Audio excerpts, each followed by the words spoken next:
Super interesting. So kind of going from the very far future to the right now, Jack, tell us about Carbon Neutral Club. Yeah, thanks, Karen.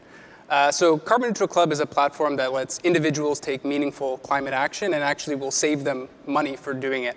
We're living in this moment. It's unique in how much awareness and attention there is to climate change as a whole. It's on every single news cycle, it seems. It's dinner table conversation in a way that it's never been before. But we recognize that this increased awareness wasn't quite translating to action in a way you'd expect. So my co-founders, Jeff, Rowie, and I started to dig into why this is exactly, and we came to learn that individuals aren't engaging because, one, they simply don't know where to begin. It's a huge, macro, complex scientific project that loses a lot of people, so they disengage. And the second is that people associate living sustainably with spending more money, which is understandable. So at Carbon Neutral Club, our mission is to make climate action accessible for anybody. You can go to carbonneutralclub.com right now and check it out. If you join the club, two things happen. The first is you calculate your personal carbon footprint, and then you offset that footprint each month by funding carbon reduction projects around the world. So you put yourself in a position where you're reducing the same or more of carbon emissions than you produce in your daily life, which is amazing. You are carbon neutral in doing so, or closer to it. But beyond that, our members gain access to year-round savings with our 50-plus sustainable brand partners who offer our members a sustainable purchase option in every category of their life, all the way from clothing to food to wellness products and on. It's going very well. We also have something called the Employee Program. We're working directly with companies, all the way from small, medium-sized businesses, all the way up to league leaders like Kraft Heinz, to roll out this program to their workforce to allow them to live a more sustainable life. So we're working on a big problem, and it's been a journey and having a lot of fun. Yeah, thanks for that. I think definitely it sounds like we're dealing with a lot of facets of sustainability, right? We have sort of what is the transformational, the far into the future, and we have what consumers and people can do with that right now. To that end, what do you think or see as the biggest barriers to adopting sustainable technologies and practices in what you do the day-to-day? Well, from a quantum computing point of view, the biggest challenge for us is really getting the quantum computer to a certain size that it can actually solve these problems that I discussed. And so that's still going to take another couple of years, but we're much closer than where we were. Just mentioning that we started actually 5 years ago, and we're much closer to where we were when we started. And so the big problems that quantum computers can tackle, can't solve them today in terms of climate, but we are headed in that direction, and hopefully that's, quantum computing is much bigger than Xanadu. It's something that hopefully can help humanity. So for us, the biggest near-term challenge is the hardware. Having said that, Xanadu is full stack. So what that means is, think of us as the quantum version of AWS or a cloud computing company. So we have the hardware, as mentioned, but also full stack. So we have a photonic quantum cloud platform, the Xanadu Cloud, so people can access that, and also the software layers on top. And the reason I bring that up is there's still a lot of work that can be done today, which we're doing, on things for the climate, to understand really where quantum computing can help. We have this thought experiment. Let's say a very powerful quantum computer existed today. It'd be very hard for customers to know how to use it. And the reason is it's such a different way of thinking about computing and solving problems that there needs to be a certain amount of time to help bring the technology of quantum computing to our customers' problems. So I think we're on the right track. It's really about building the ecosystem up. One of our use cases when it comes to climate change is really working with customers on developing next generation batteries, which is obviously an important thing for the world. Think of electric vehicles, for instance. And so it's more medium and long term where quantum computing can help, but as long as we don't take our eye off the ball in terms of producing the required hardware, I think we'll be in good stead. Great. And Jack, from a more near-term now perspective, what are the ways, like the barriers to adopting behaviors? Yeah, I mean, without a doubt, from my perspective, it's an awareness problem. It's an accessibility problem that we have. That's our main barrier. I work with CEOs, heads of sustainability, heads of HR every single day, and we're talking about broad strokes. How can they improve their sustainability equation? And we talk about the employee program, the Carbon Neutral Club employee program. And too often than not, there are epiphanies happening with these individuals realize, I didn't know that this was a lever I had access to, or that this, I can offer my team the opportunity to live carbon neutral or reduce their personal footprint over time. And this same thing is playing out with our individual members. We get emails daily as people sign up, having their own epiphany moment. That I didn't know that this lever existed. I didn't know that I could, that a sustainable lifestyle was so within reach. And that there were tools out there that would help me reduce my personal impact. So as more people break through and become aware and share and talk, we naturally will see this positive feedback cycle happening. And that's kind of like the big hurdle and barrier that we see on a day-to-day basis. Yeah, I think we're looking at sort of culture shifts from the right now to like, even in the green room, we were joking about like, you're gonna have a quantum computer right in your pocket in the next 10 years, but will you know it? I'm not so sure. Similar to, our consumer behaviors, like, do I know I'm buying green? Well, maybe that can be a more conscious decision on our part. That kind of brings me to the elephant that is the room, which is COVID. How do you think COVID's kind of accelerated this discussion around sustainability and our behaviors? Jack, let's go to you first. Yeah. Above all else, I think COVID, I'll speak for myself, has made me reprioritize my life, what matters. And at the end of the day, what matters is your health, your family, and your future. And you really can't disconnect climate and the climate crisis from any of these three things. They're deeply connected. When we talk about climate change, what we're talking about is, the future livability of our planet, the security of our future generations. And it's not a tomorrow problem. It's a today problem, and it's something we are going to deal with, we are dealing with, and our kids are going to deal with. So people are kind of waking up to that, and we're seeing behavior change happening at scale, particularly in the millennial and Gen Z demographics. We're seeing a real behavior shift. This audience is rethinking what they buy, who they buy from, who they choose to work for, who they choose to vote for, all through this lens of sustainability in a way that hasn't happened, or at least at a scale it hasn't happened before. And it's really exemplified well in what we're experiencing and what they're calling the Great Resignation that's happening right now, the Great Attrition. People are quitting their jobs left, right, and center. I think something like 15 million Americans quit their jobs since April of this year, and 40% of those people did so without even having another job lined up. So companies are tuning into the fact that a lot of the reason these people are departing is in search of a company that has a shared identity, a shared value set with them. And we work with a lot of companies who are progressive in how they consider sustainability in their corporate equation, and the ones who are getting ahead of it and offering employees the opportunity to engage with sustainability that they're working on so hard at a corporate level, down at their own personal level, are going to stand to gain a lot from this great attrition that we're living through. And companies who don't will be on the losing end. So COVID's kind of kicked this all into gear. And I think at the end of the day, I think it'll be for the better. That's great. And if we look at the other side, quantum kind of being behind the curtain right now, how's COVID kind of changed that? Let's pull back that curtain. Christian, tell us. Yeah, for sure. Maybe just to add to what Jack mentioned, I think with any huge change and tragedy throughout lifetimes, and COVID is one of the biggest for us when we do look back on it. It does really allows you to question what you want out of life, I think. And one of the things that we've tried to do from really day one is how do you build a potentially and hopefully a great company that can last 50 years, for instance.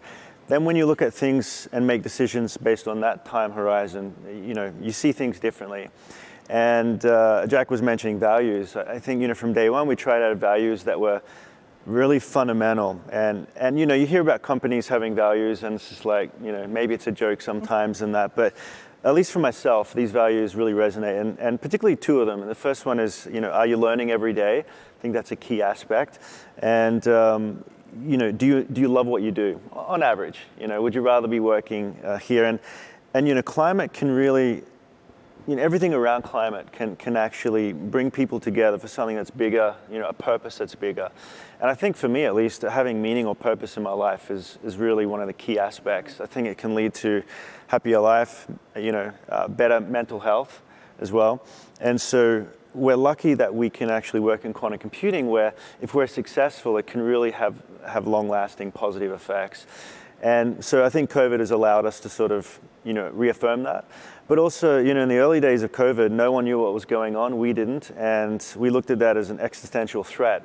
Looking back on it, it's been a tragedy for many people. For us, because it's long-term play, we were already thinking a few years out, and so were our investors. So thankfully, most of the company was able to work from home. And then also even more thankfully is the hardware team, which is at the heart of what we do. They came into the lab and continued working under extremely safe protocols and so forth. But we were in an industry because it was forward-looking that we were really escaped the worst parts of COVID. So we're very thankful for that. Obviously, it doesn't apply to everyone, but that was one of the benefits of working on a futuristic technology. Yeah, no, I think what we're hearing here is like, if your company is future-proofed and ready, or even ready to make the best of an opportunity like COVID, I think there's a lot to be said there on how we, even as founders, relate to our consumer base and relate to our employees to make sure we're building not only a sustainable company, but a sustainable future. And at Interact, we really believe in partnering with companies like yours. And I'm wondering if you can give advice on what companies can do to bridge the current consumer behavior gap and that understanding that's currently happening on. Well, in terms of, I guess, can I speak about what we're doing in quantum computing? It really is. I mean, there's some parallels, as Jack was mentioning, with climate. In general, what all that means, sustainability and so forth, is generating awareness. So that really applies to quantum computing. We're all just consumed with our daily lives. So quantum computing, it won't be in your face for most people. Maybe, next decade, but there's a lot to be done for large corporations and so forth that we can really help out with extremely fast computers. So in terms of consumers, it won't be too much of an effect, but we do have to raise the awareness of quantum computing. Thankfully now, quantum computing, the industry is getting more and more funding, which is great. It's going to take a lot of money, but that's proportional to something that's really mission driven and something that can really benefit humanity, hopefully. So I would say the biggest thing for us is to continue raising awareness and really correlating it with the theme of what we're talking about is climate change, and seeing what avenues quantum computing can actually help with something like this. As I mentioned, better batteries is a good one. Climate change modeling is another one. Climate modeling, but we don't know yet. If you look back at in the early mid-70s, the personal computer revolution. Apple, say particularly Apple II, and was it 76 or 77, really took off. But people weren't really using it as people are using computers today. So that would be the same for quantum computing. So the hope is there's more discoveries in many industries, including ways we can really help the environment as well. And Jack, from your perspective, what are sort of the things that we can do to bridge, given that Carbon Neutral Club is very much in the now? You talk about working with current corporates, about aligning your values. How do you carry that momentum forward into the future? One of the big challenges we're trying to solve for is how do we make a sustainable lifestyle financially beneficial to somebody. There is something that exists that we've talked about a lot today, other speakers have spoken to, which is this concept of a green premium, and it's very real. Asking consumers to spend more on a sustainable product is a tough ask. In pure survey data, people will respond in saying, yes, I would rather buy a sustainable product over an unsustainable alternative. But that isn't quite translating into behavior, day in, day out behavior. So what we're trying to break down is how can we make it an obvious decision and remove that green premium and put the sustainable and alternative product on the same playing field from a dollars and cents perspective. A lot of our members, again, this is speaking as a founder of Carbon Neutral Club, we have members, many members who are saving more money each month than they are paying their member fees to offset their footprint and everything that comes with it. And that's an amazing thing. So the more we can create financial incentive and companies can help to create an environment where it doesn't cost you more money to live sustainably, and in fact, maybe you can make some money in doing it. Like, that's a special thing, and I think once we can get there, and it will unlock a wave of action. Right. So we kind of talked about, very much at the consumer behavior lens, and how do we change kind of our day-to-day actions. We're looking more futuristic with Xanadu and quantum computing. On both sides of the spectrum, core and transformational, what are the key enabling policies, institutional, financial, technological interventions that should be considered as it relates to behavioral incentives like Jack's talking about, or adopting new technologies like Christian's talking about? Yeah, I would say, with anything that's extremely hard tech, like quantum computing, it's important for the government to take a role in this.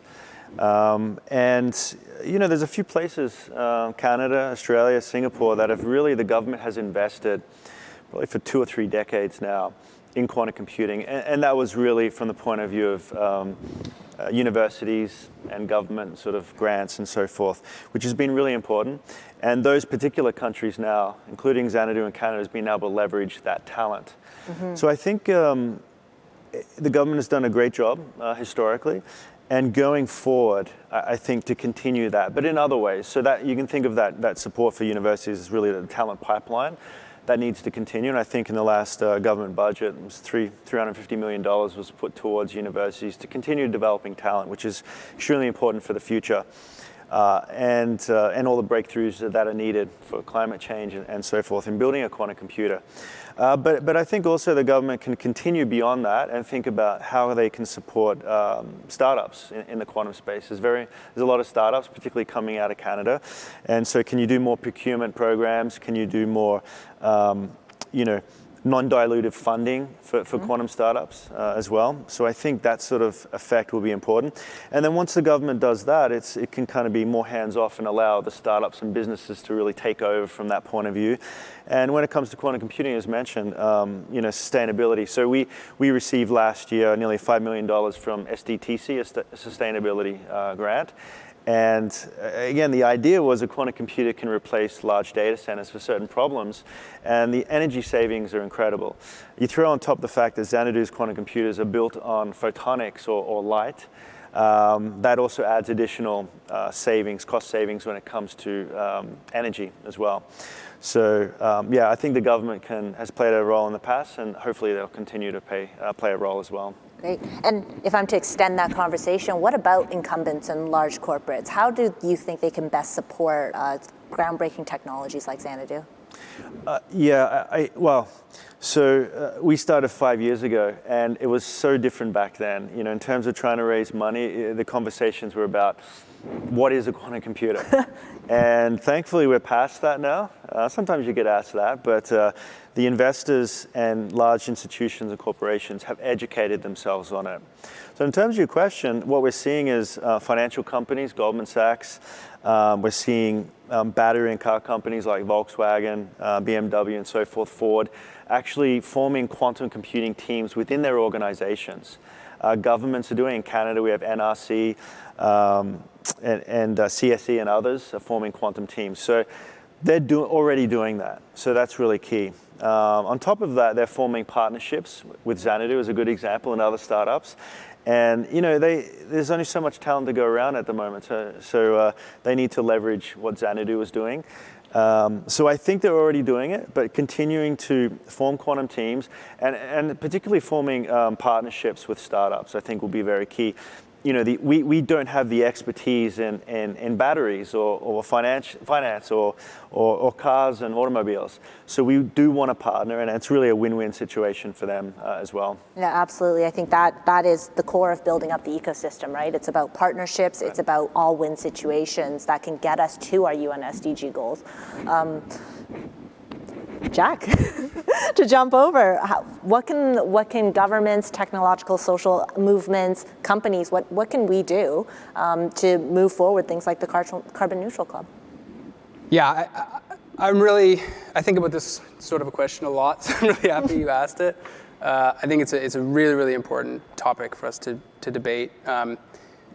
As a startup in the climate space, we have access to amazing programs, grants, subsidies to hire, to build, to start companies, and that's phenomenal, right? We should be propping up, call it like the industry that is the tip of the spear for the climate fighting against climate change. But conversely, we work with 55 sustainable brand partners and growing, and we meet so many incredible companies who are doing climate change work and building sustainability into their operations, into their company's DNA, across all industries. To name a few, we have Cotton and Tentry as partners of ours who are ranked between the two of them top 5 globally as the top B Corps in their industry. That's huge. And they've really designed themselves with sustainability as a component of their DNA. And I believe there's a role for government to be incentivizing this behavior and rewarding this behavior as leadership at companies choose to take what can be the harder journey early on, or the less profitable path to building a company, but building one that has 2030 and 2050 in mind. I think there's room for government for sure to think to build on the programs they put in place for the climate industry and think more holistically across industry. How can we financially reward entrepreneurs and leaders to think with sustainability as a pillar of their business? Absolutely. Break down some of those silos, make sure it's built right into the core, not just sustainability for sustainability's sake, but really into our day-to-day operations. Right. I know we're running low on time, but I'm going to go for it anyway. If you are to walk away here with one call to action for our future, for our 2030 goals as Canada, what would that be? Christian, let's go to you first.